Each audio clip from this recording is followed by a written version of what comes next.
Dental council வந்து notice கொடுக்குறாங்க அப்படின்னு சொன்னால், ஏற்கனவே தமிழ்நாடு மக்கள் நல்வாழ்வுத்துறையின் கீழ் இருக்கிற மருத்துவக் கல்லூரிகளுக்கும் கூட கொடுத்தாங்க. அவங்க சாதாரணமாகவே ஒவ்வொரு வருஷமும் அவங்க தலைமையில் இருக்கிறோங்கிறத காட்டுறதுக்காக நோட்டீஸை கொடுப்பாங்க. அந்த நோட்டீஸுக்கு இங்கேருந்து பதில் எடுத்துகிட்டு போய் கொடுப்பாங்க. கொடுத்த உடனே அது சரியாயிடும். நம்மளும் என்ன நினச்சிக்கிறோம், நோட்டீஸை கொடுத்தாங்கன்னா அடுத்த நாள் வந்து பூட்டோடு வந்துடுவாங்க, பூட்டு போட்டு போயிடுவாங்கன்னு நினச்சிக்கிறோம். அது இல்லை. இது நிர்வாகத்தில் தொடர்ச்சியாக நடக்கிற ஒன்று. அதனால் அன்பு கூர்ந்து வெளியிலிருந்து பார்க்குற அரசியல் தலைவர்களும் ஏதோ இது பூதாகரமாக இந்த பிரச்சனையை தமிழ்நாட்டு மக்களிடத்திலே ஒரு பரபரப்பை ஏற்படுத்த வேண்டாம் என்று கேட்டுக்கொள்கின்றேன். இங்கே வந்து மொத்தமே 3 பல் மருத்துவக் கல்லூரி ஒன்று தான் இருந்தது. இந்த பல் மருத்துவக் கல்லூரி தான் 72 வருட பழமை வாய்ந்த ஒன்று. சிதம்பரத்தில், குறிப்பாக நம்ம கடலூர் மாவட்டத்தில் வெளியிலிருந்து தனியார் வசம் இருந்த ஒரு பல் மருத்துவக் கல்லூரியை நம்ம கையகப்படுத்தி இன்றைக்கி அதுக்கு நூற்றுக்கணக்கான கோடி ரூபாய் செலவு பண்ணி அதை மேம்படுத்தின்னு இருக்கிறோம். அதுக்கு அடுத்து நம்முடைய மாண்புமிகு தமிழ்நாட்டின் முதலமைச்சர் அவர்கள் புதுக்கோட்டையில் ஒரு புது மருத்துவக் கல்லூரியை அதை தொடங்கி வச்சுருக்கிறோம். இதுதான் வரலாறு. யாருக்காவது இதுக்கு முன்னாடி 10 ஆண்டு காலம் இருந்தவர்கள் நாங்கள் எங்கேயாவது ஒரு பல் மருத்துவக் கல்லூரி தொடங்குறதுக்கு நடவடிக்கை எடுத்தோம் அப்படிங்கிற மாதிரிலாம் நடவடிக்கை சொல்லிவிட்டு அதுக்கப்புறம் இதில் பல் மருத்துவர் இல்லை அது இல்லைன்னு சொன்னால் நல்லாயிருக்கும். அதாவது டிரான்ஸ்ஃபர் வேணும்னு யாராவது அவரை போய் கேட்டிருப்பாங்க. டிரான்ஸ்ஃபர் போடுறது தப்பு இல்லையா? நிர்வாக வசதிக்காக இப்போ இந்த இங்கேருந்து சென்னையில் இருக்கிற ஒரு டாக்டரை புதுக்கோட்டைக்கு மாற்றுறதும், புதுக்கோட்டையில் இருக்கிற ஒரு சென்னைக்கு மாற்றுறதும் நிர்வாக வசதிக்கு. இங்கே ஒருத்தர் டாக்டராக வர்றாருன்னா அவர் ரிட்டையர்ட் ஆகிற 60 வருஷமும் இங்கே இருக்கணுன்றது இல்லை. நிர்வாக வசதிக்கு மாற்றுறதுங்கிறது நிர்வாகத்துக்கு முழு உரிமை உண்டு.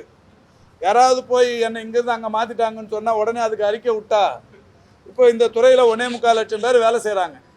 தொடர்ச்சியாக கவுன்சிலிங்கு நடத்துகிறோம். அவங்களே காலி பணியிடங்களில் மாற்றின்னு கேட்டுட்டு போகிறாங்க. இப்போ அவங்க எல்லாமே போய் அரசியல் தலைவர்கள் கையில் என்னை இங்கேருந்து அங்கே மாற்றிட்டாங்கன்னா அதுக்கு ஒரு அறிக்கைன்னு சொன்னால் அது நல்லா இருக்குமா பார்த்துக்கணும்.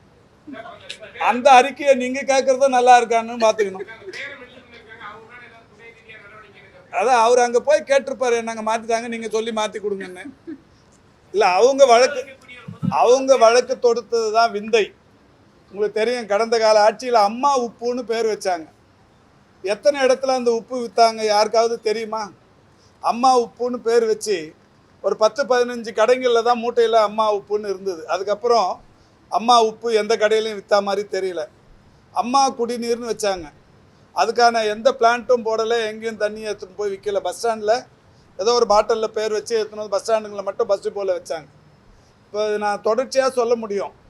அது அம்மா உப்பு, அம்மா தண்ணி, இந்த மாதிரி நிறைய ஒரே ஒரு 2 லட்சம் ரூபாய் செலவு பண்ணி பண்ணுற ஒரு சாலையோர பூங்காவுக்கு அம்மா சாலையோர பூங்கான்னு வச்சாங்க, அம்மா தீவு பூங்கான்னு வச்சாங்க. இது இப்போ இன்னமும் தமிழ்நாடு முழுக்க எல்லா இடத்துலையும் இருக்குது. அவங்க எந்த திட்டத்தை தொடங்கினாலும் அம்மான்னு பேர் வச்சாங்க. அப்போ யாரும் கேட்டோமா? இது எவ்வளோ பெரிய திட்டம் இது!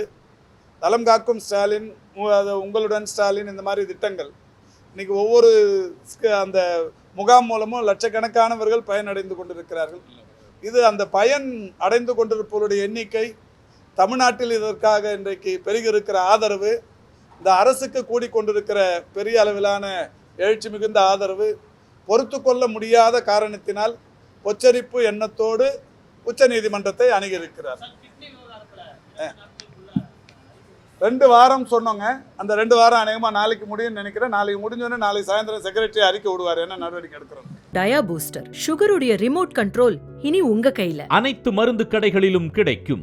செய்திகளை உடனுக்குடன் தெரிந்து கொள்ள கீழ்கண்ட கேபிள் மற்றும் டிடிஹெச் நெட்வொர்க்குகளில் எம்நாடு செய்தி தொலைக்காட்சியை காணுங்கள். பாதகம் செய்பவரை கண்டால் நாம் பயம் கொள்ளலாகாது பாப்பா.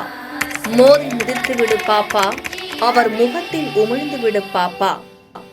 அண்மை செய்திகளை உடனுக்குடன் தெரிந்து கொள்ள இணைந்திருங்கள் எம்நாடு தொலைக்காட்சியுடன்.